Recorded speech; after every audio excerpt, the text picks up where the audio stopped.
Okay.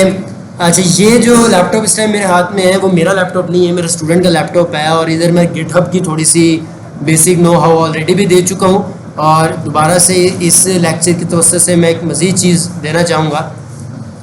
वो ये कि आप देख सकते हैं कि इस बच्चे ने जो काम कर रखा है वो ये है, एप्लीकेशन मैंने रन कर लिया है और इसने जो साइन इन स्क्रीन को बनाया हुआ है, मेरे पास ये स्क्रीन ऐसे नहीं है।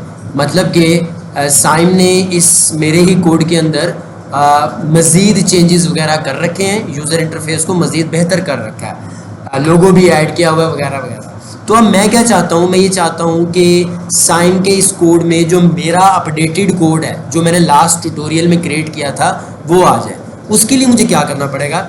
उसके लिए मुझे अपने इस साइम के इस कोड में अपनी ब्रांच का कोड इंटेलिजेंटली मर्ज करना पड़ेगा, ताकि इस कोड में यानी साइम के कोड में मेरा लेटेस्ट कोड भी आ जाए।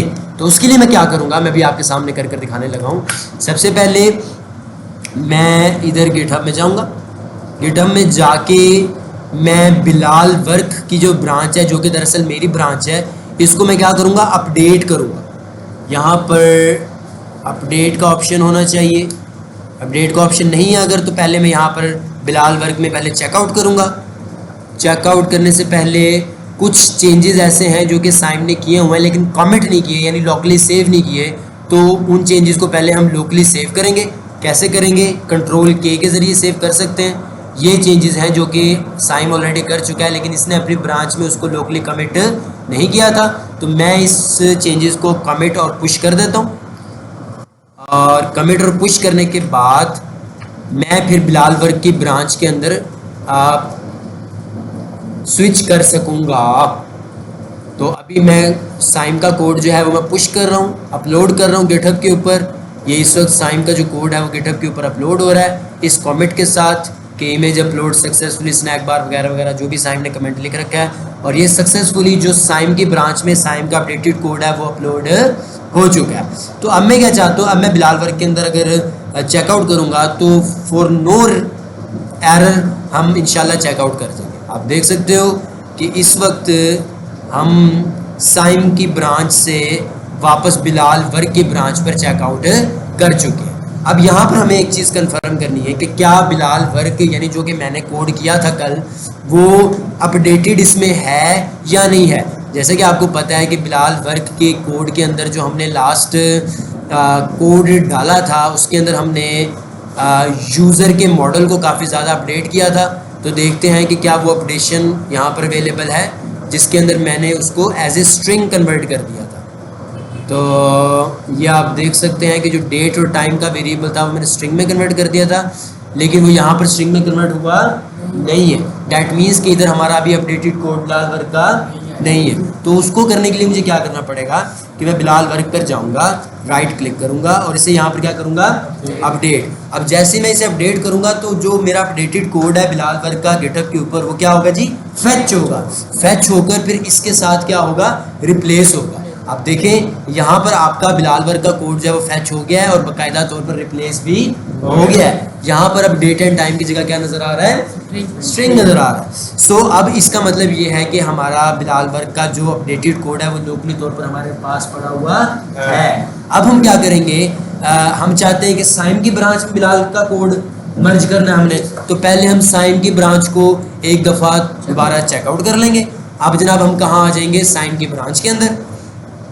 अब साइम की ब्रांच में एहतियातन मैं आपको जाकर दिखा भी देता हूँ कि साइम की ब्रांच के अंदर इस वक्त हमारे पास यूज़र्स के मॉडल में जो क्रिएटेड ऐड की डेटा टाइप है वो क्या है जी, डेट टाइम है। ये बिलाल वर्क के साथ यानी अपडेटेड नहीं है। तो अब मुझे क्या करना पड़ेगा, मैं साइम के ऊपर करूँगा राइट क्लिक, सॉरी साइम के ऊपर नहीं, बिलाल वर्क के ऊपर जाऊँगा और इस पर राइट क्लिक करूंगा और कहूँगा कि मर्ज बिलाल वर्क इनटू साइम, कि बिलाल वर्क का जो कोड है वो किस में मर्ज कर दो, साइम में मर्ज कर दो। ये मैंने इस पर क्लिक किया। अब कुछ अगर हुआ तो कन्फ्लिक्ट्स आएंगे कि भाईजान फलां फाइल है जिसमें आप दोनों का कोड जो है ना वो सेम टू सेम, फलां फाइल है जिसमें आप दोनों का कोड सेम टू सेम है। तो ऐसे केस में या तो मैं अपना कोड एक्सेप्ट कर लूँ या मैं उसका कोड एक्सेप्ट कर लूँ या मैं मर्ज करूँ इंटेलिजेंटली, कि कुछ कोड मुझे सर बिलाल का चाहिए, कुछ कोड मुझे अपना चाहिए। उस केस में मैं क्या करूँगा, मैं मर्ज के ऊपर क्लिक करूँगा। जैसे मैं मर्ज पर क्लिक करूँगा ना, आप देखोगे सामने एक स्क्रीन खुल जाएगी जिसमें कुछ चेंजेस हैं जो कि साइम के हैं, कुछ चेंजेस हैं जो कि बिलाल के हैं। साइम के अंदर क्या है जी, बिलाल के अंदर अगर आप देखो तो इसके अंदर फायरबेस स्टोरेज को मैंने ऐड नहीं किया हुआ, ठीक है जी, फायरबेस स्टोरेज को मैंने ऐड नहीं किया हुआ, जबकि साइम ने फायरबेस स्टोरेज की लाइन को बाकायदा तौर पर यहाँ पर ऐड किया हुआ।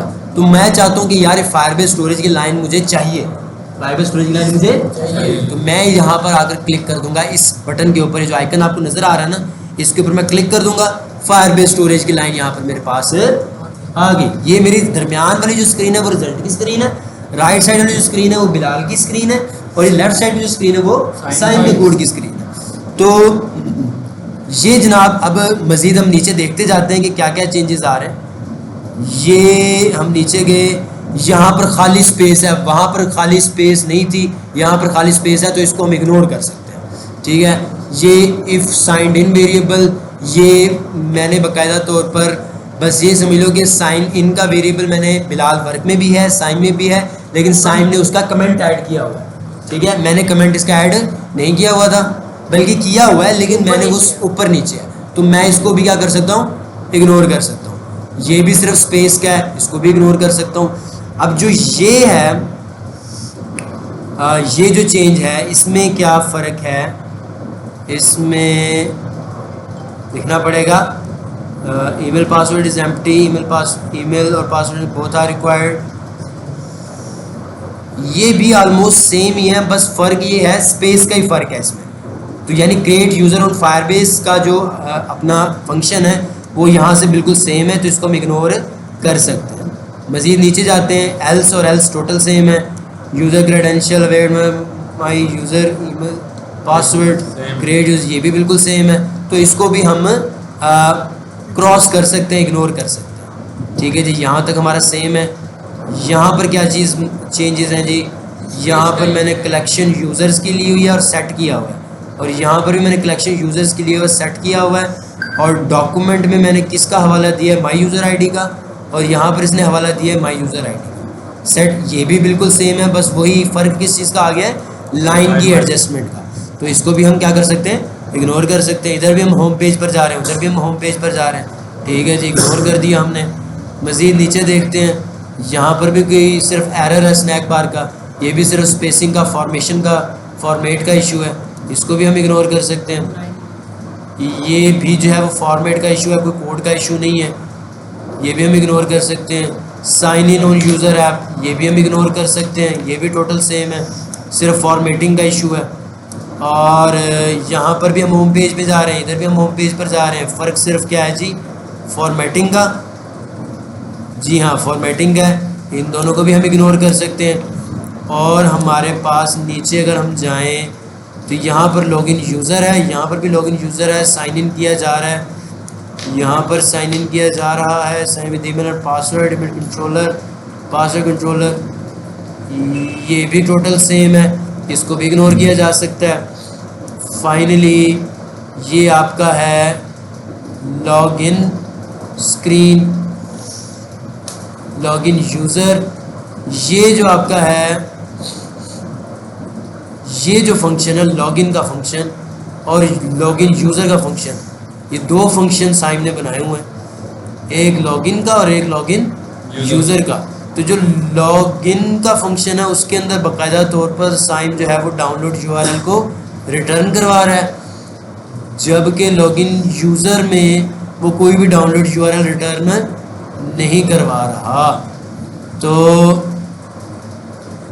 जबकि इसने डेटा टाइप जो है वो यहाँ पर वाइड रखी हुई है, जिस फंक्शन की डेटा टाइप भी वाइड हो उससे कुछ रिटर्न हो ही नहीं सकता।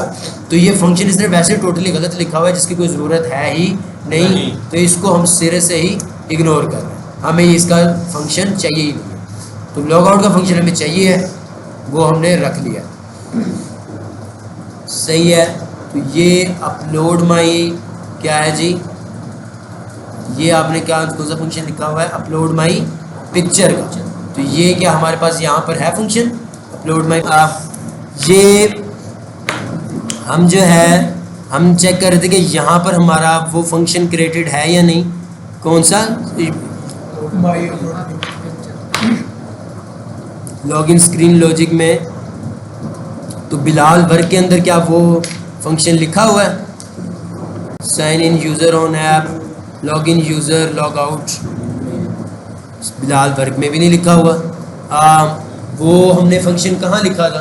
अरे हमें लॉजिक के अंदर नहीं लिखा था, अलग लिखा था उसके नीचे, व्यू के फुल नीचे, व्यू के नीचे फंक्शन लिखा हुआ था, बस लॉजिक के अंदर कर दिया था, वो आपने लॉजिक के अंदर कर दिया। तो हम क्या करते हैं फिर, अगर साइम कह रहा है कि मैंने वो फंक्शन आपने पुल लिया था, वो फिर कैसे फंक्शन आपके पास आ गया? मैं ऐसे आपका गौर से मर्ज किया था पहले थोड़ा सा, जैसे ये आप कर रहे हैं। बहरहाल लेट्स, बस यही हमें इसके लॉजिक में से चाहिए थे। हम क्या कर देते हैं, इसे अप्लाई करते हैं। अप्लाई करने से पहले हम पर मर्ज पर कंटिन्यू करते हैं और फाइनली हम जो है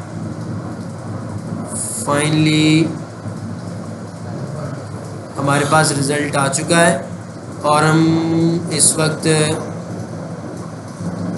ये जो लॉग आउट का फंक्शन है ये सिर्फ है जो रह गया है, और इसके लिए हम एक्सेप्ट राइट कर लेते हैं।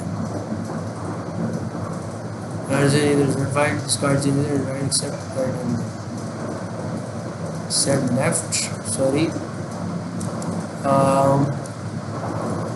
यहाँ पर भी चेंजेस आई थिंक अभी भी रह गए हैं जो मर्ज होने वाले हैं। 4 चेंजेस 1 कन्फ्लिक्ट, मज़ीद कोई चेंज रह गया जी, ये वाला, ये भी हम कर देते हैं। इधर माई यूज़र डिटेल्स एक ही लाइन में मेरे ख्याल से सारी डिटेल्स दी हुई हैं, और यहाँ पर बाकायदा तौर पे यहाँ पर हम क्या करें, डेट टाइम को स्ट्रिंग में ले रहे हैं, और यहाँ पर हम डेट टाइम को किस में ले रहे हैं, नहीं टू स्ट्रिंग के बगैर ले रहे हैं। तो हमें चाहिए टू स्ट्रिंग वाला, तो मैं यहाँ पर इसका चेंज ले लूँगा और इसको इग्नोर कर दूँगा, ठीक है। और मेरा यहाँ पर कोई है चेंज, नो कन्फ्लिक्ट, अब कोई कन्फ्लिक्ट नहीं है। तो अब अप्लाई कर कर देखते हैं, apply changes and mark resolve. अब हमने सारे जो भी चेंजेस हमें चाहिए थे हमने कर लिए। अब हमने कोई एक्सेप्ट लेफ्ट या राइट नहीं करना, हमने सीधा सीधा अप्लाई करना है और कह देना कि भाई सारे चेंजेस रिजॉल्व हो चुके। ये मैंने अप्लाई और मर्ज का बटन दबाया। अब मेरे पास एक किस्म का अपडेटेड कोड साइम के अंदर बिलाल का जो कोड है ना वो आ चुका है। तो अब आप मुझे बता रहे थे कि बिलाल के अंदर जो हमने वो अपलोड करने का फंक्शन लिखा था वो कहाँ लिखा था, गेट यूज़र्स के अंदर। ये तो सच यूज़र्स लेने के लिए हमने फंक्शन बनाया था कल, ये देख सकते हो आप, जो हमने उसमें बनाया था ये हमारे पास अभी इधर भी आ गया, ठीक है। बिलाल वर्क का कोड सक्सेसफुली प्रॉपरली मर्ज हो गया है। और दूसरा काम जो हमने किया था बस यही मेजर काम था। सो अब हमारे पास अगर कोई इशू है तो क्या है जी, upload my picture isn't defined for the type login screen logic. तो ये फंक्शन है जो कि वो कह रहा है कि यहाँ पर नहीं लिखा हुआ। तो ये फंक्शन जो लॉगिन स्क्रीन के व्यू में मैंने कहीं लिखा था, व्यू के अंदर ही था, आपने व्यू के अंदर लिखा था, इसलिए मैंने लॉजिक के अंदर लिखा, लास्ट में लिखा।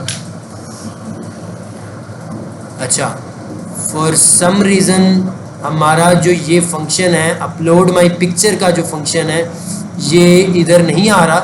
तो अब ये लेने के लिए अब बच्चा बता रहा है कि मैंने सर ये वाला जो फंक्शन था हमने अपने ट्यूटोरियल के अंदर, लास्ट ट्यूटोरियल के अंदर उस फंक्शन को इधर नीचे लिखा हुआ था, लेकिन बच्चे ने वो फंक्शन जो है वो लॉजिक की क्लास में कॉपी पेस्ट किया हुआ था, जिसकी वजह से यहाँ पर इशू आ रहा है। तो to see whether this function is written here और नॉट, ये फंक्शन नहीं लिखा हुआ। अब इस फंक्शन को वापस लाने के लिए मैं लॉगिन स्क्रीन के लॉजिक में जाऊंगा और यहाँ पर आपको एक बड़ी काम की चीज़ मैं सिखाने लगा हूँ कि अब मुझे गिटहब पर दोबारा से इस फंक्शन को लेने के लिए जाने की ज़रूरत नहीं है। मुझे पता है कि ये जो फंक्शन है ना अब से थोड़ी देर पहले इसी बच्चे की इस फाइल में मौजूद था, लेकिन अब चूँकि हमने मर्जिंग की है तो वो फंक्शन हो गया है रिमूव, डिलीट हो गया। तो मैं क्या करूँगा, मैं इसकी लोकल हिस्ट्री निकाल सकता हूँ, इस फाइल की क्या निकाल सकता हूँ। इधर मैं राइट क्लिक करूँगा इधर से मैं जाऊंगा लोकल हिस्ट्री पर जाऊंगा और क्या करूंगा, शो हिस्ट्री में जाऊंगा। अब आप देखिएगा कि ये गिट चेकआउट, यहाँ पर मुझे वो फंक्शन मिल जाएगा इंशाल्लाह। ये लॉगिन यूज़र का फंक्शन है और उससे पीछे जो है sign in user on app, ये फंक्शन है। और ये आई थिंक फंक्शन है क्रिएट यूज़र ऑन फायरबेस।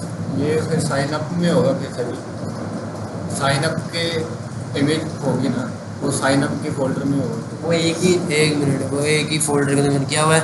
उसका नाम हमने क्या रखा है फंक्शन का, अपलोड माई इमेज, इसमें भी नहीं है। और इसमें अगर मैं जाऊँ इस वाले ही चेंजेस में, अपलोड माई, ये देखो ये रहा, यहाँ पर जो 10 फाइल्स थी ना उसके अंदर ये फंक्शन आपका पड़ा हुआ है। इस फंक्शन को मैं क्या करूँगा, कॉपी कर लूँगा। यहाँ से मैंने किया कॉपी। इस फंक्शन का क्या काम है, आपकी पिक्चर को अपलोड करना और वापस आपको लाकर URL देना। तो इसको मैं कर लेता हूँ कॉपी, ठीक है जी। कॉपी करके मैं इसको डायरेक्टली इस ब्लॉक आउट के नीचे रख देता हूँ। ये मेरा करंट, ये क्या लिखा हुआ है, करंट। ये मेरी करंट फाइल है। ये मेरी कब की फाइल है, 9 तारीख को 10वें महीने 2024। आज क्या तारीख है, आज 16 तारीख है। यानी जब 10 तारीख को साइम इस फाइल के ऊपर काम कर रहा था तो ये जो फंक्शन था इस फाइल के अंदर पड़ा हुआ था। लेकिन अब की सूरत हाल क्या है कि इसमें ये फंक्शन नहीं है। ये होता है गिटहब का असल फ़ायदा कि आपकी बाकायदा कोड की वर्जनिंग हो रही होती है, आपको पता होता है। इसके ज़रिए आपको पता चल जाता है कि फ़लाँ तारीख को मेरे पास ये फंक्शन था, आज इस तारीख मेरे पास फंक्शन नहीं है। आप उसकी लोकल हिस्ट्री भी निकाल सकते हो और अगर आपको उससे भी पहले की हिस्ट्री चाहिए और लोकली तौर पर आपके पास वो हिस्ट्री अवेलेबल नहीं है तो आप क्या करोगे, गिटहब पर चले जाओगे। आप इधर भी जहाँ पर आपको कोड की शुरू से आप काम कर रहे हैं, यानी अगर आपने 4 साल का आपका प्रोजेक्ट चल रहा है ना गिटहब के ऊपर, तो शुरू में आपके कोड की क्या सूरत हाल थी, आप उस कोड को भी निकाल सकते हो, देख सकते हो। This is what the power of GitHub is. तो ये हमने फंक्शन कॉपी कर लिया। अब हम इस फंक्शन को क्या कर लेंगे, यहाँ पर पेस्ट कर लेंगे। जिस किसी को मेरी ऑनलाइन ये बात पढ़ते हुए, ये सुनते हुए समझ नहीं आती, वो इस बात को पॉज कर लिया करे और दोबारा से इस बात को सुन लिया करे। होपफुली बेटा साइम पर भरोसा तो नहीं है, हो रही है। तो अब हमने ये अपना जनाब कर लिया है, हमारे पास देख लेते हैं अब लॉजिक में वो फंक्शन आ गया होगा और डाट एनालिसिस से हमारा एरर चला गया होगा। ये अब आप देख सकते हो कि एरर हमारा चला गया माशाल्लाह। अब हम क्या करते हैं, अब हम अपनी एप्लीकेशन को, अब इसका सबसे बड़ा फ़ायदा ये है कि हमारा एक तो जो व्यू है वो भी वैसे का वैसे रहेगा और जो हमारी लेटेस्ट फंक्शनैलिटी है वो भी हमारे पास आ जाएगी। तो अब हम रन कर देखते हैं, इसे बंद करते हैं और एप्लीकेशन जो है वो दोबारा से रिस्टार्ट करते हैं और उम्मीद करते हैं कि इंशाल्लाह वीडियो बंद कर दें बाद में। हाँ वीडियो बंद कर दें, फिर खत्म हो जाएगा, बंद कर दें, जब रन हो जाएगी तब फिर स्टार्ट। अच्छा जी, अब हमारा आप देख सकते हैं कि एप्लीकेशन रन हो गई है और इसको देखकर ये वाज़े तौर पर समझा जा सकता है कि साइम का कोड भी यहाँ पर मौजूद है और बिलाल वर्क का कोड यहाँ पर मौजूद है या नहीं। ये जब हम इस एप्लीकेशन को रन करेंगे, आगे होम पेज पर जाएंगे और टर्मिनल के अंदर अगर सारे डॉक्यूमेंट्स फैच होकर उनके नाम यहाँ पर शो हो गए, दैट मीन्स कि यहाँ पर बिलाल का भी कोड मौजूद है। साइम के कोड मौजूद होने का सबूत यह है कि साइम ने जो नया लोगो ऐड किया, जो कलर स्कीम चेंज की, जो इसके यूज़र इंटरफेस को चेंज किया, वो यहाँ पर हमें शो हो रहा है। तो अब चेक ये करना है कि आएगा मेरा कोड इसके अंदर प्रॉपर्ली मर्ज है या नहीं। उसके लिए मैं जो है यहाँ पर अपना क्रेडेंशियल्स डालूंगा, जो कि मैंने लास्ट ट्यूटोरियल के अंदर भी आप लोगों को क्रिएट कर दिखाया था अकाउंट। ये वही अकाउंट है और इसको मैंने क्रिएट करना है, साइन इन करना है। अब यहाँ पर टर्मिनल के अंदर बाकायदा तौर पर जैसे हम साइन इन करेंगे तो होम लॉजिक का इनिट का जो कंट्रोलर है, इनिट का मेथड जो है कंट्रोलर के अंदर वो रन होगा। फायरबेस से यूज़र्स फैच होंगे, वो यूज़र्स जो हैं वो बाकायदा तौर पर ऑब्जेक्ट के अंदर कन्वर्ट होंगे और फिर उस तमाम जो ऑब्जेक्ट्स हैं जो कि लिस्ट में मौजूद हैं उसके ऊपर लूप चलेगी और 1 बाय 1 सबका नाम यहाँ पर टर्मिनल के अंदर शो होगा।